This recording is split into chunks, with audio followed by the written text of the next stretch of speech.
So the Gadfly was written by Ethel Voynich, in 1897. And it is a revolutionary novel.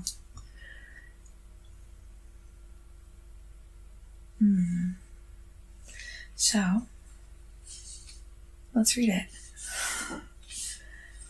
Here it is. Title page.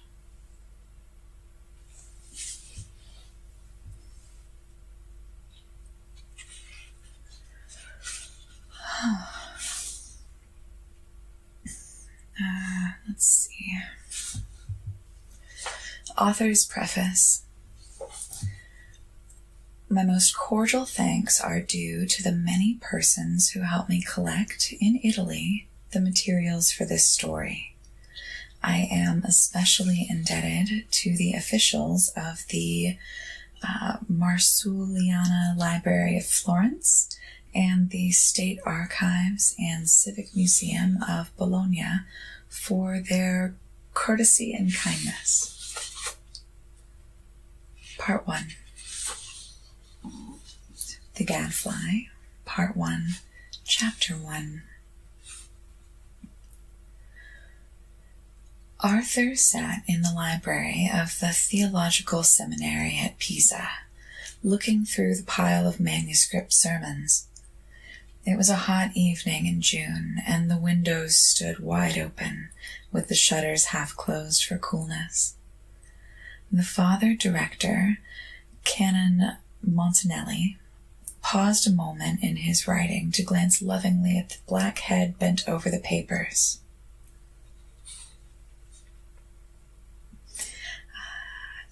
Can't you find it, Carino?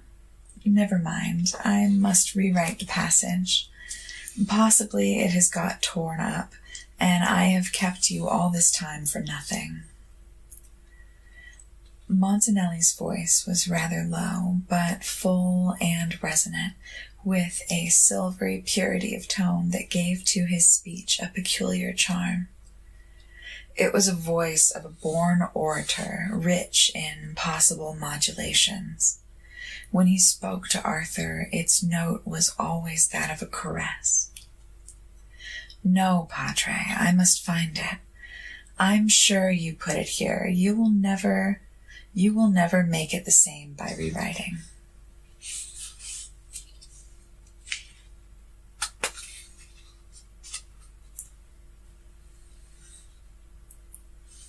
Montanelli went on with his work. A sleepy cockchafer hummed drowsily outside the window, and the long, melancholy call of a fruit seller echoed down the street. Fregola, fregola. On the healing of the leper, here it is. Arthur came across the room with a velvet tread that always exasperated the good folk at home. He was a slender little creature, more like an Italian in a 16th century portrait than a middle-class English lad of the 30s. From the long eyebrows and sensitive mouth to the small hands and feet, everything about him was much too chiseled, over-delicate. Sitting still, he might have been taken for a very pretty girl masquerading in male attire, but when he moved, his lithe agility suggested a tame panther without the claws. Is that really it? What should I do without you, Arthur? I should always be losing my things. No, I am not going to write any more now. Come out into the garden, and I will help you with your work. What is the bit you couldn't understand? They went out onto the shadowy cloister garden. The shadowy cloister garden. The seminary occupied the buildings of an old Dominican monastery, and 200 years ago the square courtyard had been stiff and trim, and the rosemary and lavender had grown in close-cut bushes between the straight box edgings. Now the white-robed monks who attended them were laid away and forgotten, but the scented herbs flowered still in the gracious midsummer evening, though no man gathered their blossoms for simples any more. Tufts of wild parsley and columbine filled the cracks between the flagged footways, and the well in the middle of the courtyard was given up to the ferns and matted stone crop. The roses had run wild, and their straggling suckers trailed across the paths. In the box borders flared great red poppies. Tall foxgloves drooped above the tangled grasses, and the old vine, untrained and barren of fruit, swayed from the branches of the neglected medlar tree, shaking a leafy head with a slow and sad persistence. In one corner stood a huge summer flowering magnolia, a tower of dark foliage splashed here and there with milk-white blossoms. A rough wooden bench had been placed against the trunk, and on this Montanelli sat down. Arthur was studying philosophy at the university, and coming to a difficulty with a book, had applied to the padre for an explanation of the point. Montanelli was a universal encyclopedia to him, though he had never been a pupil of the seminary. "I had better go now," he said, when the passage had been cleared up, "unless you want me for anything." "I don't want to work any more, but I should like you to stay a bit if you have time." "Oh, yes." He leaned back against the tree trunk and looked up through the dusky branches at the first faint stars glimmering in a quiet sky. The dreamy, mystical eyes, deep blue under black lashes, were an inheritance from his Cornish mother, and Montanelli turned his head away that he might not see them. "You are looking tired, Carino," he said. "I can't help it." There was a weary sound in Arthur's voice, and the padre noticed it at once. "You should have not gone to college so soon. You were tired out with sick nursing and being up all at night. I ought to have insisted on you taking a thorough rest before you left Leghorn." "Oh, padre, what's the use of that? I couldn't stop in that miserable house after Mother died. Julia would have driven me mad." Julia was his eldest stepbrother's wife, and a thorn in his side. "I should not have wished you to stay with your relatives," Montanelli answered gently. "I am sure it would have been the worst possible thing for you, but I wish I could have accepted the invitation of your English doctor friend. If you had spent a month at his house, you would have been more fit to study." "No, padre, I shouldn't indeed. The Warrens are very good and kind, but they don't understand, and they are sorry for me. I can see it in all their faces, and they would try to console me and talk about Mother. Gemma wouldn't, of course. She always knew what not to say, even when we were babies, but the others would. And it isn't only that. What is it then, my son?" Arthur pulled off some of the blossoms from a drooping foxglove stem and crushed them nervously in his hand. "I can't bear this town," he began after a moment's pause. "There are the shops where she used to buy me toys when I was a little thing, and the walk along the shore where I used to take her until she got ill. Whenever I go, it's the same thing. Every market girl comes up to me with a bunch of flowers, as if I wanted them now. And there's the churchyard. I had to get away. It made me sick to see the place." He broke off and sat tearing the foxglove bells to pieces. The silence was so long and deep that he looked up, wondering why the padre did not speak. It was growing dark under the branches of the magnolia, and everything seemed dim and indistinct, but there was light enough to show the ghastly paleness of Montanelli's face. He was bending his head down, his right hand tightly clenched upon the edge of the bark. Arthur looked away in a sense of awe-struck wonder. It was as though he had stepped unwittingly onto holy ground. My God, he thought, how small and selfish I am beside him. If my trouble were his own, he couldn't feel it more. Presently, Montanelli raised his head and looked round. I won't press you to go back there. At all events, just now, he said in the most caressing tone.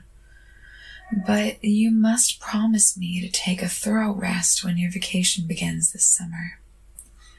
I think you had better get a holiday right away from your neighborhood of Leghorn. I can't have you breaking down in health. Where shall you go when the seminary closes, Padre? I shall have to take the pupils into the hills, as usual, and see them settled there. But by the middle of August, the sub-director will be back from the holiday. I shall try to get up to the Alps for a little change. Will you come with me? I could take you for some long mountain rambles, and you would like to study the alpine mosses and lichens. But perhaps it would be rather dull for you, alone with me. Padre, Arthur clasped his hands in what Julia called his demonstrative foreign way. I would give anything on earth to go away with you, only I am not sure. He stopped. You don't think Mr. Burton would allow it? He wouldn't like it, of course, but he could hardly interfere. I'm 18 now, and he can do what I choose. After all, he's only my stepbrother. I don't see that I owe him obedience. He was always unkind to Mother. But if he seriously objects, I think you had better not defy his wishes. You might find your position at home made much harder if— Not a bit harder, Arthur broke in passionately. They always did hate me, and always will. Doesn't matter what I do. Besides, how can James seriously object to me going away with you, with my father confessor? He is a Protestant, remember. However, you had better write to him, and we will wait to hear what he thinks. But you must not be impatient, my son. It matters just as much what you do, whether people hate you or love you. The rebuke was so gently given that Arthur hardly colored under it. Yes, I know, he answered, sighing, but it is so difficult. I was sorry you could not come to me on Tuesday evening, Montanelli said, abruptly introducing a new subject. The Bishop of Arezzo was here, and I should have liked you to meet him. I had promised one of the students to go to a meeting at his lodgings, and they would have been expecting me. What sort of meeting? Arthur seemed embarrassed by the question. It was not a regular meeting, he said, with a nervous little stammer. A student had come from Genoa, and he made a speech to us, a sort of lecture. What did he lecture about? Arthur hesitated. You won't ask me his name, Padre, will you? Because I promised. I will ask you no questions at all, and if you have promised secrecy, of course you must not tell me. But I think you can almost trust me by this time. Padre, of course I can. He spoke about us and our duty to the people and to our own selves, and about what we might do to help. To help whom? The contadini and Italy. There was a long silence. Tell me, Arthur, said Montanelli, turning to him and speaking very gravely.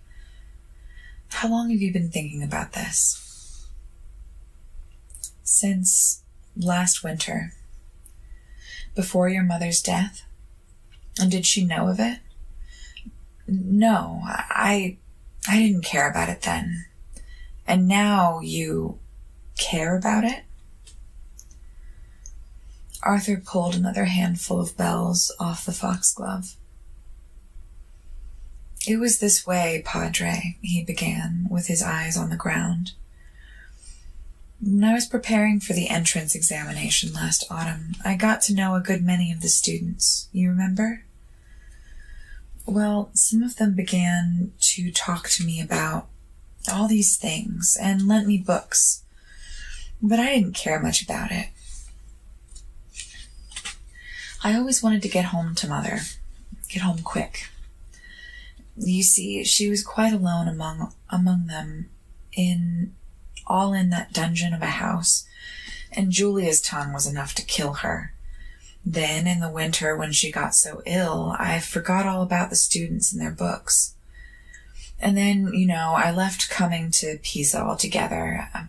I should have talked to Mother if I had thought about it, but it went right out of my head. Then I found out that she was going to die. I was almost constantly with her towards the end. Often I would sit up at night, and Gemma Warren would come in the day and let me get to sleep.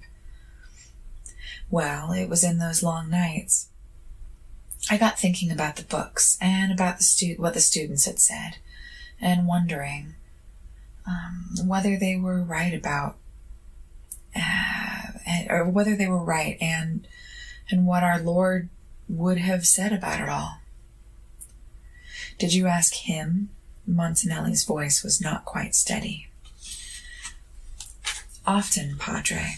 Sometimes I have prayed to him to tell me what I must do, or to let me die with Mother, but I couldn't find any answer. And you never said a word to me. Arthur, I hoped you could have trusted me. Padre, I trust you, but there are some things that you can't talk about to anyone. It seemed to me that no one could help me, not even you or Mother. I must have my own answer straight from God. You see, it is for all my life and all my soul. Montanelli turned away and stared into the dusky gloom of the magnolia branches. The twilight was so dim, and his figure had a shadowy look, like a dark ghost among the darker boughs.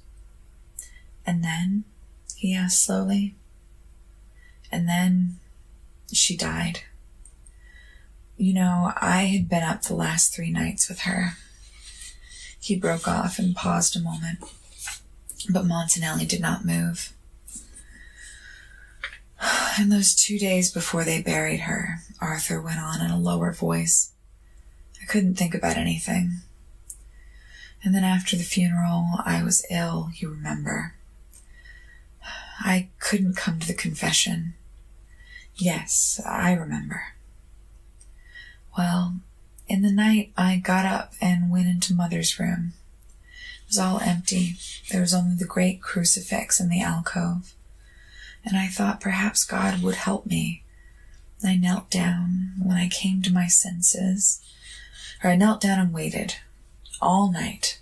And then in the morning, when I came to my senses, Padre, it isn't of any use. I can't explain. I can't tell you what I saw. I hardly know myself. But I know that God has answered me, and that I dare not disobey him. For a moment they sat quiet in the darkness. Then Montanelli turned and laid his hand on Arthur's shoulder. My son, he said, God forbid that I should say he has not spoken to your soul. But remember your condition when this thing happened, and do not take the fancies of grief or illness for his solemn call. And if, indeed, it has been his will to answer you out of the shadow of death, Be sure that you put no false construction on his word. What is this thing that you have in your heart to do? Arthur stood up and answered slowly, as though repeating a catechism. To give up my life to Italy, to help in freeing her from all this slavery and wretchedness, and in driving out the Austrians, that she may be a free republic with no king but Christ. Arthur, think a moment about what you're saying. You're not even an Italian.